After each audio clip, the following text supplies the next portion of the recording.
বিশ্বজুড়ে উত্তাল রাজনীতি, যুদ্ধ আর ক্ষমতার লড়াই। স্পেনের সরকার বিরোধী বিশাল বিক্ষোভ, মধ্যপ্রাচ্যে ইরানকে ঘিরে নতুন বিতর্ক, আর ইউক্রেনের রাজধানী কিয়েভে রাশিয়ার ভয়াবহ ক্ষেপণাস্ত্র হামলা। সব মিলিয়ে আন্তর্জাতিক অঙ্গন এখন থমথমে। কোন দিকে মোড় নিচ্ছে বিশ্ব রাজনীতি? কারা পাচ্ছে কৌশলগত সুবিধা আর কারা পাচ্ছে নতুন সংকটে পড়ছে কারা?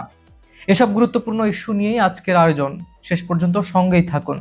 স্পেনের প্রধানমন্ত্রী পেদ্রো সানচেজের সরকারের বিরুদ্ধে ওঠা একের পর এক দুর্নীতি কেলেঙ্কারির প্রতিবাদে এবং তার পদত্যাগের দাবিতে রাজধানী মাদ্রিদের রাস্তায় নেমেছেন হাজার হাজার মানুষ।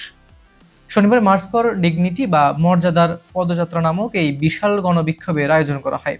স্প্যানিশ সিভিল সোসাইটি অ্যাসোসিয়েশনের উদ্যোগে আয়োজিত এই কর্মসূচিতে দেশটির প্রধান বিরোধী দল পিপলস পার্টি এবং কট্টর ডানপন্থী দল ভক্স এর শীর্ষ নেতারাও অংশ নেন। সমাবেশটিতে মূলত শান্তিপূর্ণ হলেও কিছু স্থানে পুলিশের সঙ্গে আন্দোলনকারীদের সংঘর্ষে অন্তত 7 জন পুলিশ কর্মকর্তারা আহত হয়েছেন। বিক্ষোভের এক পর্যায়ে একদল মুখোশধারী আন্দোলনকারী প্রধানমন্ত্রী সানচেজের সরকারি বাসভবন মনক্লোয়া প্যালেসের চারপাশের নিরাপত্তা বেষ্টনী ভেঙে ভেতরে ঢোকার চেষ্টা করলে পুলিশ তাদের বাধা দেয়। এই বিশৃঙ্খল পরিস্থিতির জেরে ঘটনাস্থল থেকে 3 জনকে গ্রেপ্তার করা হয়েছে। আন্দোলনকারীরা এ সময় স্পেনের জাতীয় পতাকার পাশাপাশি সমাজতান্ত্রিক মাফিয়ার পদত্যাগ চাই সহ সরকার বিরোধী বিভিন্ন স্লোগান সংবলিত ব্যানার ও ফেস্টুন প্রদর্শন করেন। তবে সমাবেশে কত মানুষের সমাগম হয়েছিল তা নিয়ে দ্বিমত রয়েছে। আয়োজকদের দাবি প্রায় 80,000 মানুষ এতে অংশ নিয়েছেন। পক্ষান্তরে সরকারি প্রতিনিধির মতে এই সংখ্যা ছিল প্রায় 40,000। সাম্প্রতিক সময়ে সানচেজ সরকারের ওপর দুর্নীতির চাপ তীব্র হয়েছে। গত মঙ্গলবার স্পেনের একটি আদালত দেশটির সাবেক সমাজতান্ত্রিক প্রধানমন্ত্রী এবং বর্তমান প্রধানমন্ত্রীর অত্যন্ত ঘনিষ্ঠ মিত্র হোসে লুইস রদ্রিগেজ জাপাতেরোর বিরুদ্ধে প্রভাব খাটিয়ে অর্থনৈতিক এবং অনৈতিক সুবিধা নেওয়া এবং অর্থ পাচারের একটি নেটওয়ার্ক পরিচালনায় অভিযোগে তদন্তের ঘোষণা দেয়। জাপাতেরো অবশ্য তার বিরুদ্ধে আনা সব অভিযোগ অস্বীকার করেছেন। এর আগে 2024 সালের এপ্রিলে নিজের স্ত্রী বেগোনিয়া গোমেজের বিরুদ্ধে আদালতের দুর্নীতি তদন্ত শুরু হলে পেদ্রো সানচেজ সাময়িকভাবে পদত্যাগের কথাও বিবেচনা করেছিলেন। তবে শুরু থেকেই সানচেজ ও তার স্ত্রী সব অভিযোগ অস্বীকার করে আসছেন।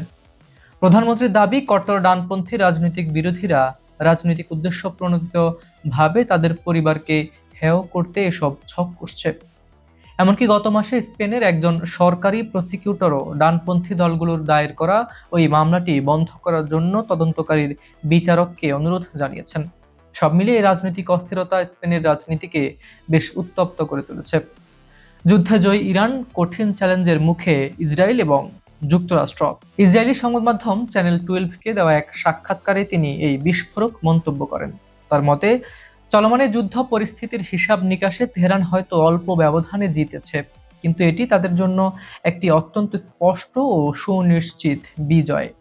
জিওরা আইল্যান্ড বর্তমান পরিস্থিতি বিশ্লেষণ করে জানান যে পুরো সংঘাতের সময় জুড়ে ইরানের নেতৃত্ব কেবল অটুটি ছিল না, বরং তারা সফলভাবে নিজেদের শক্তিমত্তা ও সামরিক সক্ষমতা প্রদর্শন করতে পেরেছে।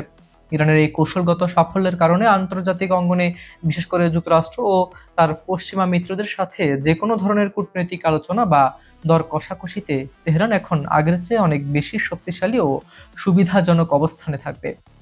সাবেক এই নিরাপত্তা প্রধানের মতে, উদ্ভূত পরিস্থিতিতে ওয়াশিংটন ও তেল আবিব উভয় পক্ষই এখন মারাত্মক কৌশলগত ও কূটনৈতিক চ্যালেঞ্জের মুখোমুখি হয়েছে।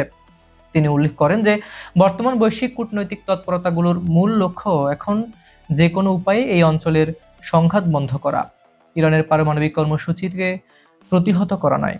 আর এই বিষয়টি স্পষ্টভাবেই প্রমাণ করে যে ওয়াশিংটন এখন তীব্র আন্তর্জাতিক ও অভ্যন্তরীণ চাপের মধ্যে রয়েছে। চলমান এই পরিস্থিতিকে তিনি ইসরায়েল এবং তার প্রধান বন্ধু রাষ্ট্র যুক্তরাষ্ট্রের জন্য অত্যন্ত জটিল ও কঠিন একটি সময় হিসেবে বর্ণনা করেছেন। ইউক্রেনের রাজধানীতে রাশিয়ার ব্যাপক ক্ষেপণাস্ত্র ও ড্রোন হামলা। ইউক্রেনের রাজধানী কিয়েভে রোববার ভোরে ব্যাপক ক্ষেপণাস্ত্র ও ড্রোন হামলা চালিয়েছে রাশিয়া। এই ভয়াবহ হামলায় একজন বেসামরিক নাগরিক নিহত এবং নারী শিশু সহ অন্তত 23 জন আহত হয়েছেন। রুশ বাহিনীর এই আকস্মিক ও ধ্বংসাত্মক হামলায় রাজধানীর বেশ কয়েকটি আবাসিক ভবন, শিক্ষা প্রতিষ্ঠান এবং আন্তর্জাতিক বাণিজ্যিক কেন্দ্র মারাত্মকভাবে ক্ষতিগ্রস্ত হয়েছে বলে জানিয়েছেন স্থানীয় প্রশাসন। স্থানীয় সময় রাত 1টার কিছু পর পুরো কিয়েভ শহর জুড়ে একের পর এক বিকট বিস্ফোরণের শব্দ শোনা যায়। হামলার ঠিক আগেই ইউক্রেনীয় বিমান বাহিনী সতর্কবার্তা জারি করে জানিয়েছিল যে রাশিয়া এই হামলায় তাদের অত্যাধুনিক ও শব্দের চেয়ে 10 গুণ দ্রুতগামী ওরেপনিক ইন্টারমিডিয়েট রেঞ্জ ব্যালিস্টিক ক্ষেপণাস্ত্র ব্যবহার করতে পারে। এর আগে ইউক্রেনীয় ও পশ্চিমা গোয়েন্দা তথ্যের ভিত্তিতে প্রেসিডেন্ট ভ্লাদিমির জেলেনস্কিও এমন একটি বড় হামলার আশঙ্কা প্রকাশ করেছিলেন। তবে এই হামলায় ওরেপনিক ক্ষেপণাস্ত্র ব্যবহার করা হয়েছে কিনা তা এখনো আনুষ্ঠানিকভাবে নিশ্চিত করা হয়নি। কিয়েভের মেয়র ভিটালি ক্লিচকো জানান যে রাজধানীর কেন্দ্রস্থলে অবস্থিত শেভচেঙ্কো অঞ্চলের একটি 9 তলা আবাসিক ভবনে ক্ষেপণাস্ত্র আঘাত হানলে একজন নিহত হন। হামলার পর ভবনটিতে আগুন ধরে যায় এবং উদ্ধারকর্মীরা দ্রুত তৎপরতা শুরু করেন। একই এলাকার একটি স্কুলের এয়ার রেইড শেল্টারের প্রবেশপথ ধ্বংসস্তূপে অবরুদ্ধ হয়ে পড়ায় এবং একটি বিজনেস সেন্টারের আশ্রয়কেন্দ্রে বেশ কিছু মানুষ আটকা পড়েন। শহরের সামরিক প্রশাসনের তথ্য অনুযায়ী কিয়েভ শহরের ভেতরে 20 জন এবং আশেপাশের বৃহত্তর কিয়েভ অঞ্চলে আরও 3 জন আহত হয়েছেন।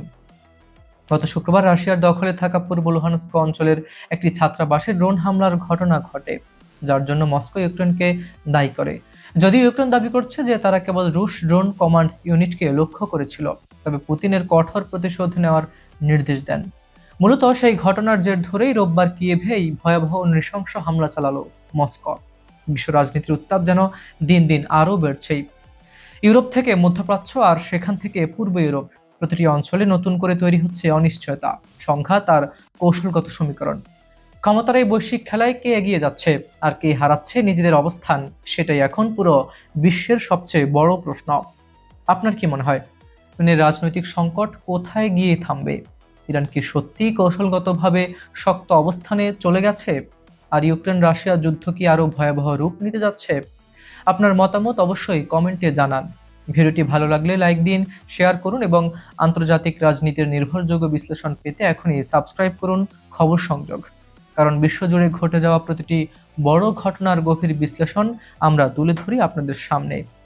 আমি হাবিবুর রহমান নিশান আজকের মতো এখানে বিদায় নিচ্ছি। সবাই ভালো থাকুন, নিরাপদে থাকুন। আল্লাহ হাফেজ।